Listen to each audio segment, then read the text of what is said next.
Biz bugün Product Owner, Product Management və bu kimi mövzulardan danışacağıq və qonağımız MP şirkətində Product Owner kimi çalışan Toğrul Xəlilovdur. Product Owner məhsul sahibi məhsulun dəyərini maksimallaşdıran adamdır. Yəni IT-də özünüz də bilirsiniz ki, biz danışmağı sevmirik.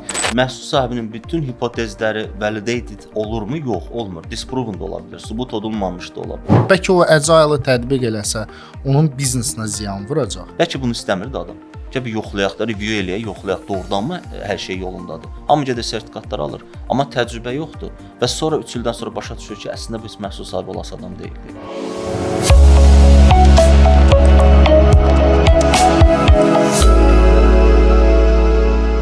Salam hamıya. Bu gün IT Talks Azərbaycanın növbəti çəkilişidir. Bugünkü rubrikamız TechBridge rubrikasıdır və biz bu gün Product Owner, Product Management və bu kimi mövzulardan danışacağıq və qonağımız MP şirkətində Product Owner kimi çalışan Toğrul Xəlilovdur. Toğrul bəy, xoş gəlmisiniz. Çox sağ olun, salam Kəmal, salam Elşən. Çox sağ olun dəvətə görə, təşəkkür edirəm. Kəmal, sən də xoş gəlmisən. Çox sağ ol. Amma Arif müəllim oradan pis baxır ki, gecikmisən bu gün görüşə, bəli. Axırda söhbət eləyəcəyik. Olur arada. Əsas odur bizə verilən vaxtın aralığında oluram. Vaxt çərçivəsində. Vaxt çərçivəsində, bəli. Adət-ənənəni gəl pozmayaq. Başlayaq dərhal. Toğrul müəllim, bir daha xoş gəlmisiniz. Product Owner kimdir və nə işlə məşğuldur? Bu barədə istəyərdik biz ətraflı məlumat alaq sizdən. Okay. Product Owner məhsul sahibi məhsulun dəyərini maksimallaşdıran adamdır. Bu məhsul maddi məhsul da ola bilər, qeyri-maddi də ola bilər. Əsasən qeyri-maddi məhsullar, rəqəmsal məhsullar da olur. Məhsul sahibi dəyərin maksimallaşdırılması da dəyər satış ola bilər, dəyər daha user friendly dizayn ola bilər. Dəyər artıq şirkətin strategiyasına asılı olaraq dəyişə bilər. Amma bütün hallarda məhsul sahibi haqqındakı bir fikir var. O fikir əsasən bizdə, xüsusilə Azərbaycanda icra adaptasiyasında o səhv anlaşılır. Məsələn, məhsul sahibi dedicated adam hesab olunur ki, bug çıxdısa, sistemdə problem yarandısa, softverdə problem var, təcili yığ, hara baxır PO, qısaldılması Product Owner PO-dur və gün ərzində daha çox çəkiliş ərzində ondan istifadə edəcəyik deyə deyirəm izləyicilərimiz üçün. PO hara baxır? PO deyilsən ki, məhsul sahibi sənsən, sənə zəng eləyirik və kimi axtaraq bəs, onu işib götürmək istəmirsən falan. Əslində məhsul sahibi o deyil. Məhsul sahibi bütün günün böyük hissəsini data analitiklə bir yerdə vaxt keçirən və data analitiklə bir yerdə data əsaslı qərar verən və hipotezlər, fərziyyələr irəli sürən adamdır.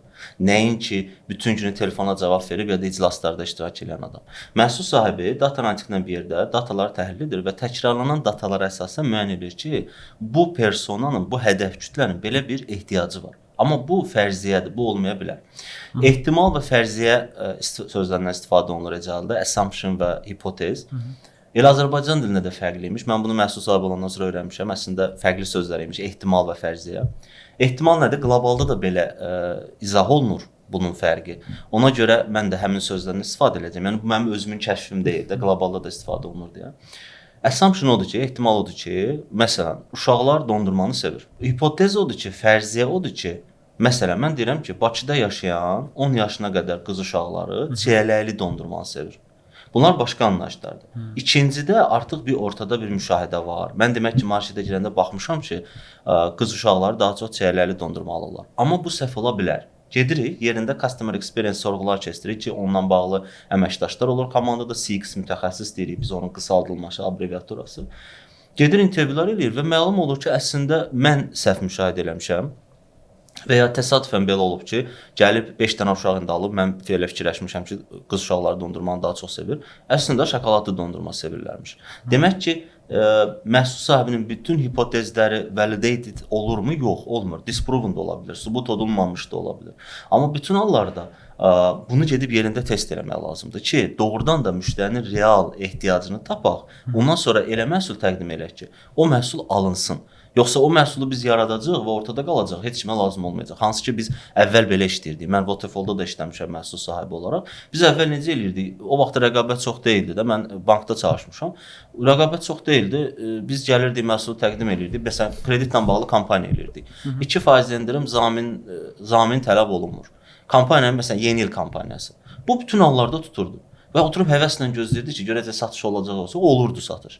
Niyə olurdu? Çünki rəqabət yox idi. Banklar bu qədər kredit vermirdi və s. Bu baş verib 10 il əvvəl.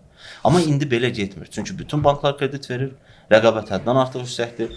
İnsanların davranışları fərqlənir, xüsusilə də digital məhsullarla davranışlar fərqlənir. Ona görə burada xüsusilə məhsul sahibinə xüsusi bir ehtiyac yaranır.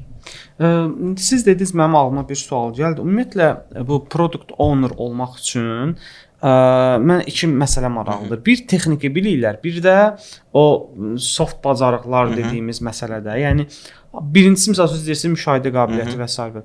Bunlardan hansılar olmalıdır? Bir də hansı texniki bilikləri olmalıdır? Çünki product ownerluğu indiki vəziyyətdə daha da çoxalıb və misal üçün çox vaxt texniki biliyi olmayan adamlar çalışır ki, getsinlər product owner olsun. Yəni burada bir səhv varmı, yoxsa elə bu cürdə olmalıdır?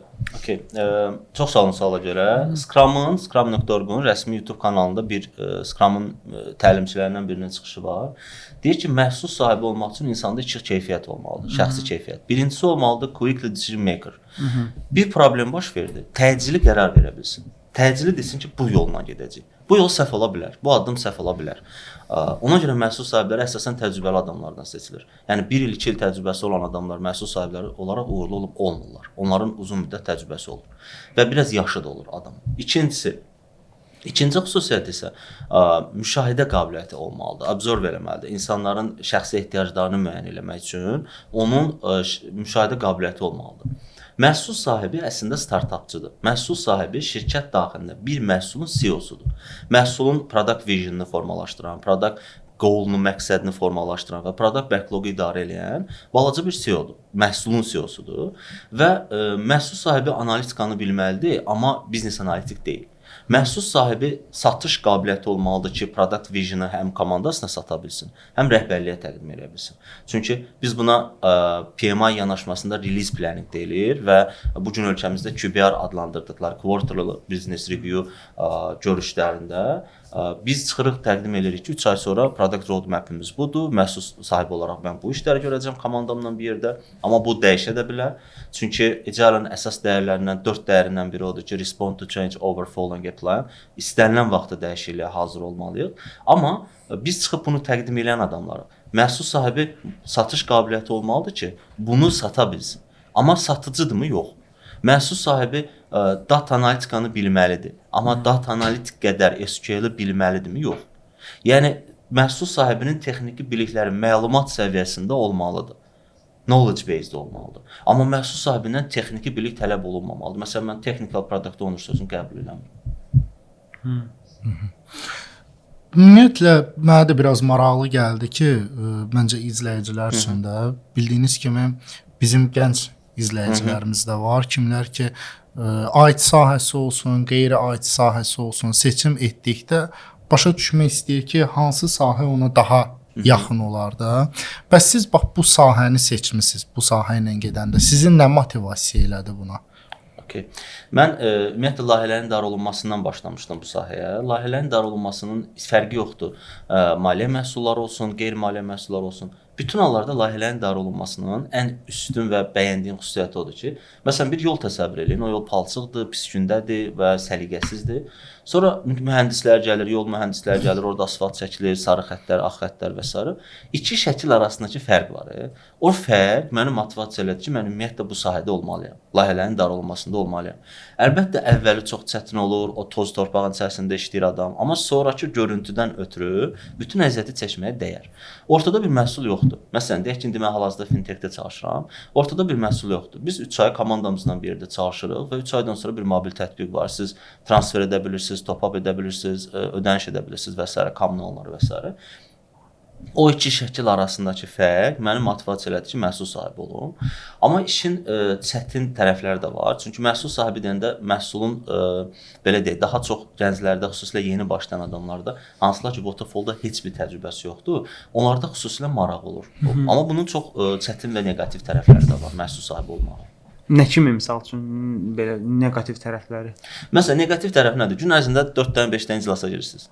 Bu bir. Aha. Nə yaxşı işləmirsən. Elşən yoxlamaq istəyir. Yəni gedə bilər ya, danışmaqla bir problemi yoxdur. Uyğun gəldi, işarə qoydu. Satış desəm var, Satış. danışmaq desəm var. Gitara var, Gitaram var. DevOps var, Pianino var. DevOps var, Linux var. Nə desəz o universaldır da. Amma bu yorur adamı. Gün ərzində 4-dən 5-dən iclasa Yorulmur. Yəni ki, nə vaxt soruşam, deyir ki, zarətqə yığmışam, yəni ki, var, problem yoxdur. Yəni. Problem yoxdur. Deməli, onda deyim də işləməmişsin üçün hansı xüsusiyyətlər, hansı neqativ tərəflər var. Birinci iclaslara çox girirsiniz. İkincisi, dediyim kimi, Azərbaycanda çox neqativ şəkildə qarşılanır. Mənim çox qətiyyən qəbul eləmədiyim məsələdir ki, PO nə problem oldu, PO-nu yığırlar. Məsələn, softverdə problem var, bayaq dediyim kimi. PO-nu yığır ki, harda ümumiyyətlə PO hara baxır? Niyə sistemdə problem var? Hansı ki, developer var və biz sprint planningdə danışırıq ki, skop müəyyən olunanda sprint ərzində biz developerla danışırıq ki, qardaş, sən 80% ayıracaqsan vaxtı bu developmentdə. Çünki development maraqlıdır proqramçıya. Yeni feature qurulur, sıfırdan yeni bir şey və yaxud da yeni bir şey öyrənir. Mən bunu başa düşürəm. Amma sən 20% vaxtı ayıracaqsan supporta. Tək supportu komanda özü eləməlidir. Tək supporta komanda vaxt ayırmalıdır. Developer telefona cavab vermir. Mən də iclasdayam. Stakeholder məni yığır. Əsas stakeholderlarımız, iki stakeholderlarımız əsasən məndə belə olub, deyək ki, bizim satış departamenti olub. İndi başqa ola bilər də məhsul sahibi var ki, ERP qurur və onun üçün satış komandası olmayıb. Amma mən həmişə məhsulların biznes PO-su olmuşam. Belə bir ifadə var, biznes PO-su. Yoxdur qlobalda bu söz. Bunu biz özümüz çıxartmışıq yəni. Həmişə satış departamenti olub. Satışın əməkdaşı zəng eləyir. PO niyə telefona cavab vermir? Çünki PO iclasdadır. Mən iclası yarımçıq saxlayıb telefonuma cavab verəmirəm. Developer da telefona cavab vermir. Çünki sevmirlər də adamlar telefona cavab verməyi. Və birinci tərəfi odur ki, hamı səni axtarır. İkinci pis tərəfi odur. Nədir? Məsələn, mən istəyirəm ki, business value verim də şirkətə. Şirkətə satış qazandırım, pul qazandırım. Və ya dizaynda nəsə bir dəyişiklik edim. Priority bu olacaq da. Mən fikirləşirəm ki, bu sprint ərzində priority budur. Legal gəlir, hüquq departamenti gəlir ki, başqa priority var. Compliance gəlir ki, regulator, indi mən işləmişəm həmişə maliyyə sahəsində, Mərkəzi Bank filan şey tələb edir, mütləq olmalıdır. Və stakeholderların hamısı üçün də hər şey prioritydir. Hər şey təcilidir, bu dəqiqə olmalıdır. Bu dəqiqə olmasa lisenziyamızı ləğv eləyəcəklər. Biz yəni cinayət eləyirik də biz. Heç nə yoxdur ortada. 3 ay sonra da eləmirlər. Deyirsən ki, və bunu test eləmişəm mən. Ki məsələn bu sprint eləməyim, görüm nə olacaq. Heç zətdə olmayıb, yəni lisenziyamızı da ləğv eləməyiblər, heç bir şey baş verməyib. Yəni stakeholderun maraqlı tərəfin ən çox davası odur bu dəqiqə. Hətta dünən idi deadline falan da. Bu çox sizi yoracaq. Gün ərzində şirkət daxilində 6-7 ayrı-ayrı strukturla telefonla danışmaq və onların hamısını həll eləmək məcburiyyəti var da. Və bu məsələn yorur insanı bir yerdən sonra. Amma işin gözəl tərəfi onu cover edir yəni. Nədir üçün gözəl tərəfi? Valla mən bir şey tapmadım. Elşən başa düşə bilmir ki, nəyə görə yorulursan. Yəni orada nə var ki, bütün gün telefondadır olsun, nə var zəng vursan, telefonu məşğuldur. WhatsApp-a yazırsan, WhatsApp-a baxmır. Deyəndə ki, abi bax da bu WhatsApp-a deyir. Özüm baxmamışam ki, sonra vaxtım olanda baxanda yadıma düşsün ki, mən nə iş görməliydim. Hamısı bütün sirlərini açıram. Yəni ki, o da bir yanaşmadır ki, WhatsApp-da yazışmaya baxmayasan ki, sonra baxanda yadıma düşsün, bəli. İndi danışaq görək produkt owner'ın müsbət tərəfləri nədir? Product owner'ın müsbət tərəfləri odur ki, bayaq qeyd etdiyim kimi iki şəkil arasındakı fərq. Siz sıfırdan bir məhsulu yaratmısınız, inkişaf elətdirmisiniz və bir il sonrakı fərqə baxanda mən layihələrin idarə olunmasını sevirəm deyə və bunu sevən insanlar arasında xüsusilə bu daha çox pozitiv bir belə enerji yaradır, vibe yaradır.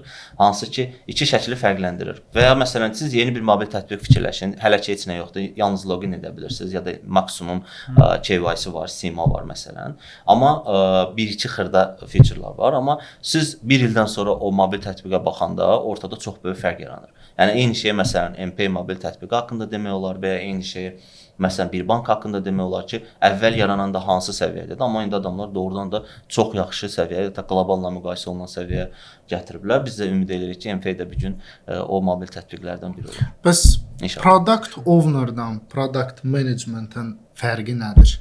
Product management sahənin adıdır. Product owner o sahəni təmsil edən adamdır. Məhsulların idarə olunması böyük bir sahədir. O sahədə çalışan product ownerlar var, product specialistlər var, hansı ki bunlar başqa anlayışlardır. Product researcherlər var. Məsələn, qlobalda daha çoxdur. Bizdə çox az şirkətdə belə bir mütəxəssislər çalışır. Product owner sprint planning görüşündə əvvəlcə priority-ni müəyyən edir ki, priority budur və komanda özü PO demir komanda özlərinə ki, sən bu işi görəcəksən, sən bu işi. Bu da yanlış anlaşılır. Bəzən bunu belə anlayırlar ki, PO gəlir vaxtı ilə, çünki elə idi Waterfall-da layihə menecer gəlirdi, tasklar verdi, tapşırıqlar verdi. Komanda özü həmin priority-yə uyğun user story-ləri, taskları product backlog-dan götürür və sprint backlog-a əlavə edir. Və burada məhsul sahibi sadəcə susur. Komanda özü idarə edir bu məsələni. Yanlış anlaşılır. Bəzən bizdə daily-lər də elə başa düşürlər. Hamı PO-nun üzünə baxır, danışır. PO-nun üzünə baxıb danışmırsan. Komanda bir-birinə məlumat verir. Sanki PO-ya hesabat verirsənmiş kimi də PO komandanın lideri deyil. Komandanın lideri PMI yanaşmasına görə, beynəlxalq layihələrin idarə olunmasına yanaşmasına görə komandanın lideri Scrum Master'dır, Agile Coach'dur. Bizdə amma necə adaptasiya olunub, PO komandanın lideridir. Mən də elə əslində deyirsiniz, məndə də elə bir təsəvvür var idi ki, məsələn PO şöbə müdiri kimi bir həmin o məhsulda şöbə müdiri kimi bir yanaşması olmalıdır da. Yəni əslində şöbə müdiri yanaşmasını çox yanlış yanaşmadır. O hardan formalaşır məncə? Agile bizə tətbiq olunanda, bir yanaşma olaraq, bir mindset olaraq tətbiq olunanda yalnız müəyyən levela qədər gedir. Yəni rəhbərlik Agile qəbul eləmir. Yəni board member səviyyəsində, board səviyyəsində Agile qəbul olunmur. Yalnız departamentlər səviyyəsində qəbul olunur. Əvvəl məhsulların idarə olunması departamenti idi. İndi onun adını dəyişib qoyurlar Tribe və departament direktoruna deyirlər ki, müəllim, sən bundan Tribe lidersən, da departament direktoru deyilsən. Maksimum ora qədər gedir Agile. Rəhbərliyə getməyəndə, yəni tam şəkildə şirkət daxilində tamamilə bu yanaşma tətbiq olunmayanda o anlayışlar çıxır ortalığa. PO şöbə rəisidir, PO müdür deyil. Müdür deyil, liderdir, Agile liderdir. Və Agile, yəni rol olaraq Agile liderdir, amma komandanın lideri deyil. Yəni bu Agile mövzusu açıldı, əslində çox maraqlı bir mövzudur bu. Bilirsiniz, bəzi şirkətlər var ki, onu tətbiq eləmək istəyir, amma başa düşmür ki, buna həqiqətən bu Agile lazımdır və yaxud da yox. Bəlkə o Agile-ı tətbiq eləsə, onun biznesinə ziyan vuracaq. Və biraz o barədə məncə ətraflı danışsaq daha yaxşı olar. Birinci suala cavab vermək üçün birinci Agile nədir? Agile mindsetdir, düşüncə tərzidir. Əsasən belə bəzən səhv olaraq belə fikirləşirlər ki, Agile metodologiyadır. Xeyr, Agile metodologiya deyil, Agile düşüncə tərzidir. Bu günə kimi layihələrin idarə olunmasında biz Waterfall-dan istifadə edirdik, şəlalə metodundan. Bu nə deməkdir? Məsələn, deyək ki, bir nümunə üzərindən deyim, bir dənə software qurulacaq, sıfırdan bir sistem qurulacaq. Biz gedirdik və sizdə deyək ki, stakeholdersınız. Mən gəlirdim köhnə məhsul yaratma üzrə mütəxəssis, adı belə gedirdi. Mən də vaxtı ilə bankda işləyəndə vəzifə adım elə gedir, məhsul sahibi adlandırılmırdı. Mən gəlirdim sizdən requirementləri alırdım ki, sistemdə nə istəyirsiniz? Filan feature istəyirik, bu modalda bu inputlar olsun və s. Aldım və gedirəm komandamla bir yerdə development edirəm 6 ay, 7 ay. Ondan sonra gətirirəm sizə softu təqdim edirəm. Bu oldu. Həmin proses şəlalə formasında olduğuna görə addımlar, əvvəlcə dizayn, sonra və ona metoda şəlalə metodu deyirlər. Traditional, ənənəvi yanaşma budur. Amma Agile yanaşması nədir? Çevik yanaşma nədir? Deyir ki, get requirementləri al, inkremental yanaşma ilə hissəvi yanaşma. Çünki 6 ay sonra adamın ehtiyacı dəyişə bilər. Yəni sizin 6 aydan sonra ehtiyacınız dəyişə bilər, bazar şərtləri dəyişə bilər, regulator dəyişikliyi ola bilər və ya siz ümumiyyətlə fikrinizi dəyişə bilərsiniz. Bayaq qeyd elədiyimdir, dəyişikliklərə hər zaman açıq olmaq Agile-ın dəyərlərindən biridir. Agile deyir ki, adam indi belə istəyirdi, 6 aydan sonra fərqli bir şey istəyəcək. Deməli nə oldu? Biz 6 ay ərzində development elədik, o qədər cost sərf olundu, xərc çəkdik, amma bu məhsul yetişmə lazım deyil. Agile doğrudan da düzgün məhsulu qurmaq üçün yanaşmadır. Mən könüllü şəkildə Agile ambassador ola bilərəm də. Yəni istəyirəm ki, ölkədə harda məhsul qurulursa, dövlət özəl sektor fərqi yoxdur. Bütün hallarda Agile tətbiq olunsun. Çünki heç bir neqativ tərəfi yoxdur. Biz sizdən requirementləri alırıq. Yalnız 2 həftəlik və ya 1 həftə də ola bilər, 4 həftə də ola bilər. Maksimum 4 həftədir. 4 həftəlik maksimum sizdən requirementlər, tələbləri alırıq, gedirik development edirik və sprint review edirik. Ki, okeydirmi? Doğrudanmı bunu istəyirdin sən? İstəmirdinsə, okey, ola bilər, dəyişək. Amma bir var, o el dili ilə desə, Agile-ın yaratdığı ən böyük dəyər odur ki, ziyanın yarısına qayıtmaq da xeyirdir. Bəlkə bunu istəmirdi adam. Gəl bir yoxlayaq da, review eləyək, yoxlayaq, doğrudanmı hər şey yolundadır? Bu məhsulu istəyirdin, 100% bunu istəyirdin. Agile-ın yanaşması və Agile-ın yaratdığı ən böyük dəyər budur. Ümumiyyətlə produktda, nəyəsə başlayanda, yeni proyektdə risklər hər zaman var. Yəni, nəyəsə başlayırsan, bəzən mənə deyirlər ki, sən proyektin axırını artıq müzakirə edirsən, biz hələ işinə başlamamışıq. Deyirəm, başlayanda hər şey ideal gedir, hər kəs xoşbəxtdir. Amma onun finalına gəlib çıxanda o yoxdur, bu funksional yoxdur, o işləmir, bu işləmir. İnteqrasiyanı edə bilmirsən. Biri inteqrasiyanı bir cür edir, digəri yanaşması başqa cürdür. Ona görə mən hər zaman çalışıram ki, əvvəldən axıra kimi hər şey razılaşdırılmalıdır. Ən əsas da final stadiyası. Yəni finalı sən razılaşdırmalısan lap əvvəldə ki, sənə axırda sürpriz bir nəticə gözləməsin. O qədər görmüşəm ki, başlayırlar, edirlər, əvvəli ideal gedir, axırda nəsə bir funksional istəyirlər, əlavə görür ki, o yoxdur. O yanaşma da yoxdur. O agile yanaşmasından tamamilə uzaq olurlar artıq. Həmin o belə deyim, bəzən deyirlər ki, nə qədər görüş eləmək olar. O xırda görüşlərin çox böyük bir nəticələri olur. O 40 dəqiqəlik görüş olsun, 15 dəqiqəlik görüş. 40 dəqiqə mənə görə çoxdur. Yəni IT-də özünüz də bilirsiniz ki, biz danışmağı sevmirik. Biz üzr istəyirəm. Elə baxdım. O danışmağı sevir. Yəni ki, indi mən əksəriyyəti götürürəm də. Bu bizdə Elşən biraz unikaldır. Hə. Ona görə. Yəni onlar istəyir ki, qısa bir müddətdə. Məsəl üçün mənim görüşüm olanda, məsəl üçün hansısa proyektdir, deyirəm siz müzakirə edin. Mən qoşulacağam 15 dəqiqə mənə kifayətdir. Həqiqətən də görürlər ki, IT gəldi görüşə, 15 dəqiqə hər şey həll olundu, çıxdı getdi. Bu qısa görüşlərin sayı nə qədər çox olsa, həftəlik. Bir o qədər də yaxşı olacaq. Onu heç kəs başa düşmür. Eləsin, sonda mənə nəticəni görsədər. Amma o proyekti misal üçün də bir necə sizə deyim, 30 o 40%-ni həll edəndə 10% bölüşdürüb yavaş-yavaş development edəndə nəticə qat-qat yaxşı olur.